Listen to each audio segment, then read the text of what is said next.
आज आपको बताएंगे कोरोना का नया वेरिएंट JN1 कहां तक फैला है और कैसे ये नया विलेन टेंशन का सबब बना हुआ है। तो साथ ही ये भी बताएंगे कि अरब सागर में नौसेना ने क्या मोर्चा तैयार किया है। सागर में दहाड़ती नौसेना ने दुनिया को संदेश क्या दिया, ये समझाएंगे।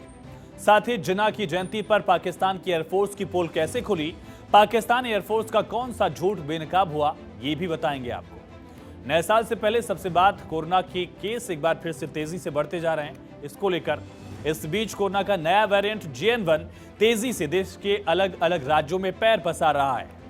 दक्षिण भारत से जो JN वेरिएंट भारत में पहुंचा वो अब देश की राजधानी दिल्ली तक आ चुका है। हालांकि फिलहाल राहत की बात यह है कि कोरोना के मामले ज्यादा गंभीर नहीं हैं और लोगों की तबीयत होम आइसोलेशन में सही हो रही है। लेकिन इसी कोरोना ने साउथ इंडियन एक्टर विजयकांत की जान ले ली। इस बीच आपको दिखाते हैं कोरोना का JN वेरिएंट देश के किन किन राज्यों में फैल चुका है। 36 केसेस के साथ गुजरात में JN1 वेरिएंट के सबसे ज्यादा मामले अब तक मिले हैं। कर्नाटक में JN1 वेरिएंट के 34 मामले पाए गए। गोवा में JN1 वेरिएंट के 14 केस रिपोर्ट किए गए हैं। महाराष्ट्र में अब तक JN1 के 9 मामले मिले हैं। केरल में भी इसके 6 केस पाए गए हैं और राजस्थान की बात की जाए तो एक साथ 4 मामले रिपोर्ट किए गए। तमिलनाडु में भी इसके 4 केस अब तक रिपोर्ट किए जा चुके हैं।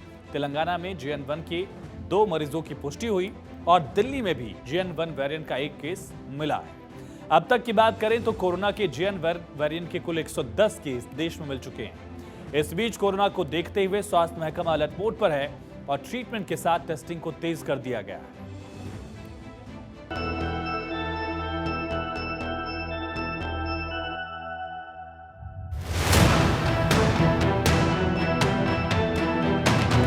कोरोना वायरस का JN1 वेरिएंट तेजी से देश के अलग अलग राज्यों में पहुंचने लगा है।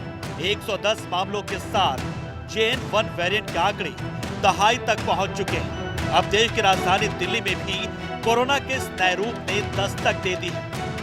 अब दिल्ली के अंदर हमने टेस्ट, जैसे आपको बताया था कि हमने बढ़ाए हैं और कल जो है वो हमारे 636 के करीब टेस्ट हुए हैं प्राइवेट और सरकारी अस्पतालों को मिला के।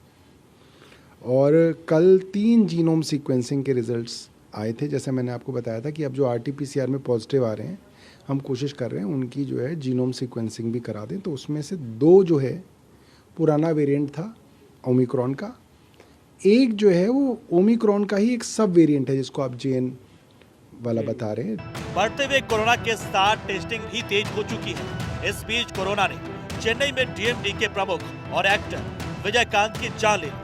कोरोना से संक्रमित होने के बाद विजयकांत वेंटिलेटर पर, उन्होंने अस्पताल में अंतिम सांस ली। कोरोना के खतरे के चलते सरकार भी अलर्ट मोड पर है। बढ़ते हुए कोरोना को देखकर देश भर के हर राज्य में कोरोना की पहचान के लिए जीनोम सीक्वेंसिंग करने के निर्देश जारी किए जा चुके हैं। नया वेरिएंट जो है JN.1 के बारे में पहले ही केंद्र सरकार ने डॉक्टर मनसुख मांडविया जी, हमारे माननीय मंत्री जी है, उन्होंने सभी राज्यों के हेल्थ मिनिस्टर के साथ बैठक भी की है VC द्वारा और सभी राज्यों को निर्देश भी दिए हैं। उस निर्देश में कहा गया है कि जहां भी हमारी स्क्रीनिंग टेस्टिंग चल रही है, पॉजिटिव पेशेंट आ रहे हैं तो उनका जीनोम सीक्वेंसिंग भी किया जाए। देश भर में इस वक्त कोरोना के कुल एक्टिव केस 4000 के पार पहुंच चुके हैं। वहीं JN1 वेरिएंट के कुल 10 मामले पाए जा चुके हैं। हालांकि राहत की बात यह कि कोरोना का नया रूप ज्यादा खतरनाक नहीं है और इससे घबराने की आवश्यकता भी नहीं। जैसे कि आप जानते हैं पिछले 3 साल से हम लोग जो है इलाज कर रहे हैं, तो इसमें कुछ भी नया पता नहीं है। हम उसी पद्धति से सेम प्रोटोकॉल पे कर रहे हैं। और आपके माध्यम से मैं कहना चाहूँगा कि जिनको भी लक्षण होते हैं, सर्दी, खांसी, बुखार, सांस लेने में दिक्कत, वो अपनी कोविड की जांच निकट के अस्पताल में जाकर कर। वो कोरोना जिसकी वजह से पूरे देश को 2 बार लॉकडाउन का सामना करना पड़ा, फिर एक बार सिर उठा रहा है। इस बार वो बहरूपिया एक नए चेहरे के साथ सामने आया। लेकिन इस कोरोना से निपटने का सबसे बेहतर उपाय सावधानी। टेस्टिंग और ट्रीटमेंट के साथ भारत कोरोना के इस नए रूप को फिर से मात दे सकता है। Bureau report, Bharat 24। और सिर्फ कोरोना ही नहीं बल्कि भारत ने यह भी ठान लिया है कि देश के हर दुश्मन और हर मुश्किल को जड़ से खत्म किया जाएगा। फिर बात चाहे कोरोना की हो या फिर सरहद के पार से देश पर हमला करने की साजिश तैयार करने वाले आतंकियों की बात हो, भारत हर एक को जवाब देगा। कुछ ऐसा ही भारत के खिलाफ साजिश रचने वाले हाफिज सईद के साथ भी होने वाला है। पाकिस्तान में पनाह लेकर छिपे हाफिज सईद और उसके साथियों में खलबली है, क्योंकि भारत चाहता है कि हाफिज अपने गुनाहों की सजा के लिए भारत आए। इस सिलसिले में भारत ने पाकिस्तान से संपर्क किया। ऐसे में आपको समझना होगा कि हाफिज सईद की कुंडली क्या कहती है। हाफिज सईद भारत की मोस्ट वांटेड आतंकियों की लिस्ट में शामिल है। इतना ही नहीं, वो 26/11 के मुंबई हमलों का मास्टरमाइंड है। साथ ही हाफिज सईद ने ही पुलवामा अटैक की साजिश भी तैयार की थी और भारत के अलावा भी कई देशों ने हाफिज सईद को आतंकवादी घोषित किया हुआ है। हाफिज सईद उसके संगठन पर अमेरिका ने इनाम भी घोषित किया है। हाफिज सईद का आतंकी संगठन लश्कर-ए-तैयबा, जिस पर $1 करोड़ का इनाम अमेरिका ने रखा है। आतंकी फंडिंग मामले में हाफिज सईद जेल में भी बंद हो चुका है। अब यही हाफिज सईद जब हिंदुस्तान की सरजमी पर आएगा तो अपने गुनाहों के लिए गिड़गिड़ाएगा। वो सरहद के पार बैठकर साजिश तैयार करता है। वो पाकिस्तान में पनाह लेकर हिंदुस्तान को तबाह करने के ख्वाब देखता है। पाकिस्तान का पाला हुआ हाफिज सईद अब अपने गुनाह के लिए भारत को जवाब देगा, क्योंकि भारत ने फैसला किया है हाफिज को उसके जुर्म का हिसाब चुकाने के लिए हिंदुस्तान बुलाया जाए। भारत के एक फैसले के बाद से पाकिस्तान में छिपे हिंदुस्तान के दुश्मनों के अंदर खलबली, क्योंकि हिंदुस्तान भारत पर सबसे बड़ा आतंकी हमला करने वाले लश्कर-ए-तैयबा के चीफ हाफिज सईद को गुनाहों का जवाब देगा। देखिए, हाफिज सईद की जो भारत ने एक्स्ट्राडिशन के लिए मांग बहुत पुरानी है और भारत ने हमेशा ये पाकिस्तान से को आगाह किया है और बताया है कि इसको भारत को हैंडओवर किया जाए, क्योंकि वो भारत का गुनाहगार है। लेकिन पाकिस्तान ने कोई भी डोजियर, कोई भी भारत की जो एक्स्ट्राडिशन की रिक्वेस्ट थी उसको नहीं माना है और आज पाकिस्तान खुद एक ऐसे असमंजस की पोजीशन में है कि न वो अब उससे निकल सकता है न उगल सकता है। पाकिस्तान के पाले हुए आतंकियों की सांसें अभी अटकी हुई हैं, क्योंकि भारत चाहता है कि हिंदुस्तान पर आतंकी हमलों के गुनहगार हाफिज सईद को भारत भेजा जाए। पाकिस्तान की मीडिया के मुताबिक भारत ने पाकिस्तान के विदेश मंत्रालय से संपर्क किया है। भारत ने पाकिस्तान से आतंकवादी हाफिज सईद को सौंपने के लिए कहा है। भारत की मांग पर पाकिस्तान की तरफ से खामोशी है। पाकिस्तान सरकार ने इस मामले का न तो खंडन किया है, न ही इस बात को कबूल किया है। लेकिन भारत की तरफ से इस मांग के बाद पाकिस्तान में छिपा हाफिज बेचैन जरूर हो गया है। पाकिस्तान में फिलहाल अंतरिम सरकार है। ये अंतरिम सरकार बहुत कमजोर है और किसी भी हालत में इतना बड़ा डिसीजन, यानी हाफिज सईद को भारत को सौंपने की जो डिसीजन है वह नहीं लेगी। हाँ, 8 फरवरी में पाकिस्तान में इलेक्शन होने जा रहे हैं। अगर नवाज शरीफ उस इलेक्शन में जीतते हैं तो नवाज शरीफ को यह डिसीजन लेना पड़ेगा। हालांकि ये पहली बार नहीं है जब भारत ने हाफिज सईद को सौंपने की मांग उठाई। इससे पहले भी भारत लगातार सईद के प्रत्यर्पण की मांग करता रहा है, लेकिन भारत और पाकिस्तान के बीच प्रत्यर्पण संधि नहीं होने के चलते ये प्रक्रिया प्रभावित हो रही है। लेकिन इस बार भारत ने ये मांग ऐसे समय पर उठाई जब हाफिज सईद की पार्टी पाकिस्तान मरकजी मुस्लिम लीग ने ऐलान किया है कि वो पाकिस्तान में अगले साल होने वाले चुनाव में हिस्सा लेगी। Bureau report, Bharat 24। हाफिज सईद की हर एक हरकत का जवाब भारत देगा और हाफिज सईद के साथ साथ कश्मीर पर हमला करने वालों को भी करारा जवाब मिलेगा, क्योंकि पिछले कुछ सालों से जम्मू कश्मीर के पहाड़ी इलाकों में हमलों की घटनाएं लगातार बढ़ी हैं। पिछले 1 साल का अगर रिकॉर्ड देखें तो जम्मू कश्मीर के राजौरी पुंछ सेक्टर में 6 आतंकी हमले, 19 जवान इसमें शहीद हुए। 21 दिसंबर 2023 को ही दोपहर में राजौरी पुंछ इलाके में सर्च ऑपरेशन पर निकले सुरक्षा बलों के काफिले पर आतंकियों ने हमला किया। इस हमले में 4 जवान शहीद हुए, 3 जवान गंभीर रूप से घायल हुए। पुंछ में हुए हमले से ठीक 1 महीने पहले यानी 22 नवंबर को इसी इलाके के बाजीमाल में ऐसा ही हमला किया गया था। उस वक्त भी सेना के 5 जवान और 2 कैप्टन शहीद हुए थे। वैसे तो कश्मीर में आतंकी हमला होना कोई नई बात नहीं है।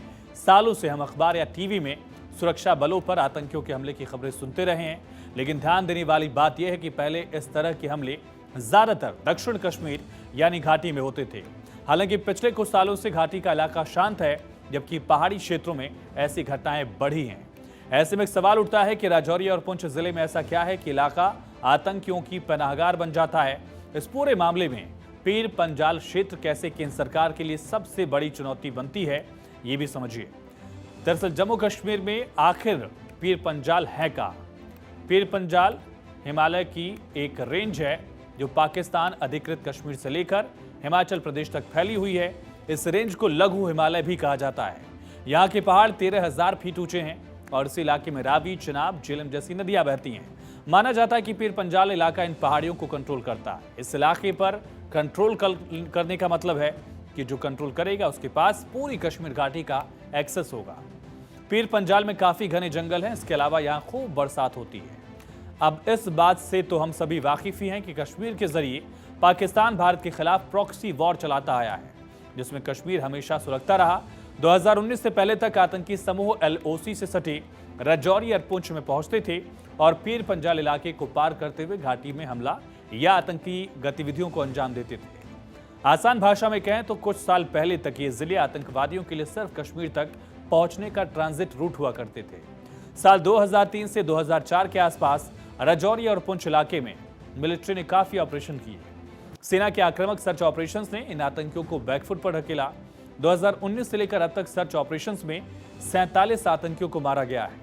इन ऑपरेशंस के दौरान ही सेना ने पीर पंजाल से पहले पुंछ के सुरनकोट में आतंकियों के जो बेस थे उसे तबाह किए। अब कोई बेस नहीं होने की वजह से इन आतंकियों को घाटी पहुंचने के लिए लंबा सफर तय करना पड़ता है। इस बीच अगर वो सेना के जवानों की नजर में आए तो शायद ही वापस लौटकर जा पाए। यही वजह है कि ज्यादातर आतंकी अब पीर पंजाल वाले उस क्षेत्र का सहारा ले रहे हैं जहां घने जंगल और पहाड़ियां हैं। वहीं दूसरी तरफ अनुच्छेद 370 के हटने के बाद घाटी के अंदर भी हालात बदले हैं। इसने कश्मीर को अलगाववाद के जो नजरिया है ऐसे लोगों के लिए कम अनुकूल बना दिया है। इस बीच पीर पंजाल पर ही क्यों आतंकियों की नजर बनी हुई है, ये भी समझना चाहिए। दरअसल पहली वजह तो यह है कि LOC से सटा कश्मीर का राजौरी और पुंछ इलाका भौगोलिक तौर पर आतंकियों के लिए बिल्कुल सही जगह है। दरअसल राजौरी पुंछ के उत्तर में पीर पंजाल है। यहाँ घने जंगल हैं, पहाड़ियाँ हैं। ये पहाड़ी 75 से 80 डिग्री ऊंचाई पर यानी कि सीधी पहाड़ियाँ हैं। यहाँ कई गुफाएं भी हैं जिनमें आतंकियों ने अपना अड्डा बनाया हुआ है। दूसरा फैक्टर यह है कि राजौरी की सीमा कुलगाम, शोपियां और जम्मू के रियासी और रामबन से लगती है। सांप्रदायिक रूप से दोनों जिले काफी संवेदनशील हैं। इन जिलों में जिहादी कट्टरवादी विचारधारा का असर थोड़ा ज्यादा है बाकी जिलों के कंपैरिजन से, और आतंकी इन जिलों से कश्मीर के अन्य हिस्सों में आसानी से दाखिल होते हैं। तीसरा फैक्टर जो अहम है, कश्मीर घाटी में सर्च ऑपरेशन काफी लंबे समय से चल रहा है, लेकिन पुंछ और राजौरी ये दोनों ऐसे इलाके हैं जो पीर पंजाल की वजह से अब भी सुरक्षा बलों के रडार से दूर हैं। दुर्गम है, पहाड़ियां सीधी हैं, इसी तरह से गुफाएं हैं, जंगल हैं। आतंकी इन तमाम फैक्टर्स का पूरा फायदा उठाते हैं।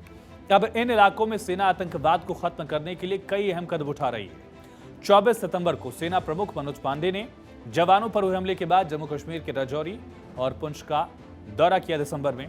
इस दौरान उन्होंने स्थानीय सैनिकों से पीर पंजाल की गुफाओं को नष्ट करने के लिए कहा। इन गुफाओं का इस्तेमाल आतंकवादियों द्वारा छिपने के लिए ठिकानों की तरह किया जाता है। सेना प्रमुख ने इन इलाकों में सुरक्षा व्यवस्था की भी समीक्षा की। अब 21 दिसंबर को जो अटैक हुआ उसकी बात करते हैं। सुरक्षा बलों के काफिले पर हमला किए जाने के बाद जम्मू कश्मीर के पुंछ जिले में पूछताछ के लिए ले जाए गए 8 लोगों को ले जाया गया यहाँ से, लेकिन इनमें से 3 लोगों की मौत कस्टडी में हुई। इसके बाद इलाके में तनाव भी है।